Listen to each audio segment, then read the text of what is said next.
আর আসলে যেসব প্লাস্টিক এবং পলিথিন ব্যবহার করিয়ে ফেলাই দিই ইন আসলে ফেলাই নদী ক্লিন বাংলাদেশে হত সুন্দর করিয়ে গছ সাজাইব জিনিস তৈরি করিয়ে ইন আর অনারা দেখাইম।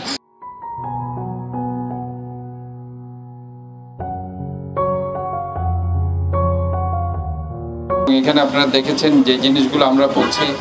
যে প্লাস্টিক পলিথিন ককশিট এগুলো আমরা রাস্তায় ফেলবো না। জলাবদ্ধতার কারণ হচ্ছে আপনারা জানেন যে এই প্লাস্টিক পলিথিন ককশিটগুলো কিন্তু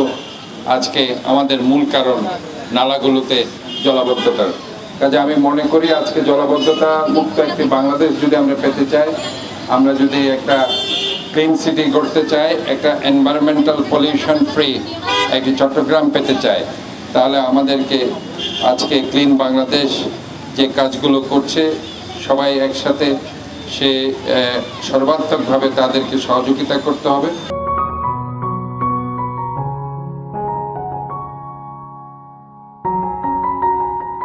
ইটারার আই ধন্যবাদ জানাই এবং ইটারার পাশাপাশি আমি মনে করি আরা যারা চট্টগ্রাম শহরত বসবাস করে 70-80 লাখ মানুষ অনেক খেয়াল করিবেন, বিদেশত অনেক যাইলে দেবেন, জাপানত আছে, বিভিন্ন দেশে দেবেন, প্রত্যেকটা বাড়ির মালিক নিজের ময়লা নিজেই পরিষ্কার করে এবং আরা তো সেই জায়গা টাইম ফুরিব এবং আরা নিজেরা তো সচেতন ফুরিব। আসলে প্রথমেই বলে নেই যে মানে এদের যে আজকের যে উদ্যোগটা যে পরিমাণ সাড়া দেখতেছি, আমি আসলে ব্যক্তিগতভাবে প্রথমে ভাবিনি যে তারা এরকম সাড়া পাবে, কিন্তু আমি এখানে এসে আসলে সম্মানিত এবং অভিভূতই বোধ করতেছি। আরা তো যে গাছটা দেখতে লাগবেন একদম সবুজ গাছ, আসলে এই বললি যে মানুষ সিগারেট ঠাইয়ে যে সিগারেটের ফোনাইন ফেলাই দেয়, ফোনাইন দিয়ে তারা এরকম সবুজ গাছ তৈরি করি গিয়ে আসলে তারা এরকম গাছ ন আরও বহুত কিছু তৈরি করি গিয়ে এরকম ক্লিন বাংলাদেশের একজন উদ্যোক্তা হইলেও চলে। তারা বিভিন্ন জিনিস দেখে আপু অনেকটু যদি হইতেন ওনারা তো যেদিন দেখিনি কি আসলে। জি ভাই, এগুলো হচ্ছে পতঙ্গা থেকে কালেক্ট করা হচ্ছে প্লাস্টিকের চামচ দিয়ে, যেগুলো হচ্ছে খাবার খেয়ে মানুষ ফেলে দেয়, রাস্তা ময়লা করতেছে, ওইগুলোকে আমরা রিসাইকেল করে এই ডেকোরের আইটেমগুলো বানাইছি। শুধু এই যে দুইজন জিনিস দেখাই দিই তা নয়, এটা অসংখ্য জিনিস তারা বানাইয়ে আর যদি একটু যদি চাইতে যাই এই যে জানি কি এরকম প্রায় জিনিস তারা বানাইয়ে এবং গাছের যে ফুলের টপ বানাইয়ে। আর সিগারেটের ফোঁদাইন না হয়ে দিবে, এবার রাস্তাঘাটত ফেলি সিগারেট খন্দানে নিষেধ, তারপরেও না খাই, কিন্তু খনের পরও মানুষে যে অপরাধ করেন ইয়ানেরা তারা অন্যভাবে উল্টে দিয়ে কেন উল্টে দিয়ে এই সিগারেটের ফোঁদাইন না দিয়ে এর লোকে গাছ বানাই ফেলাই।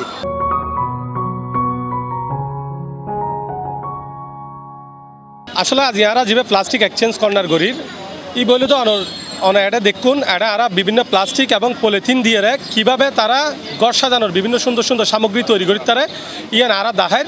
এবং তারা যদি প্লাস্টিক এবং পলিথিন আনে ইয়ান লে দিতে পারিব ইবে গরিবর আর মূল উদ্দেশ্য কেন হলে দেয় যাতে মানুষে প্লাস্টিক তো পলিথিনরে এবার মূল্য নাই মনে করি এরা ফেলাই না দেয়, মানে এবার তো আসলে আর সরকারিভাবে বন্ধ না করলে বন্ধ করি না পারির, কিন্তু যেভাবে ব্যবহার যেভাবে বাজার চলের ইবে যাতে নালা নর্দমাত ন যায়, জলাবদ্ধতা তৈরি নয়, এটা লেবলে আর গরির কি প্লাস্টিক তো পলিথিন ইবারে কীভাবে পুনঃ ব্যবহার করেন যায় ইয়ান তৈরি করি দাহের মানুষরা। আর পাশে যেসব প্লাস্টিক কিন দেখতে লাগবেন এই প্লাস্টিক দিয়ে এরা এইসব সুন্দর সুন্দর জিনিস বানাইয়ে ওনারা জানি কি এইরকম পানি হাইয়ে পানির বোতল খালি বোতল ফেলাই দেন, আজি এ ধরনের পানির বোতলিবে হাইয়ে নফেলাইয়ে পুনঃব্যবহার করি তারেন ফান ওনারা ইন রাখি দিবেন, রাখিয়ে যদি যদি গড় দিন যদি বানাই জানান দেয় ওনারা ক্লিন বাংলাদেশের লাই যোগাযোগ করিবেন। ইতরারে এরকম পানির বোতল কিংবা বাজার বিভিন্ন ধরনের পলিথিনের ব্যাগ ব্যাগিন ইতরারে দিয়ে দিবেন। চট্টগ্রামের গোলজার মুরুত্তন হোসাইন আব্বাস, C+ TV।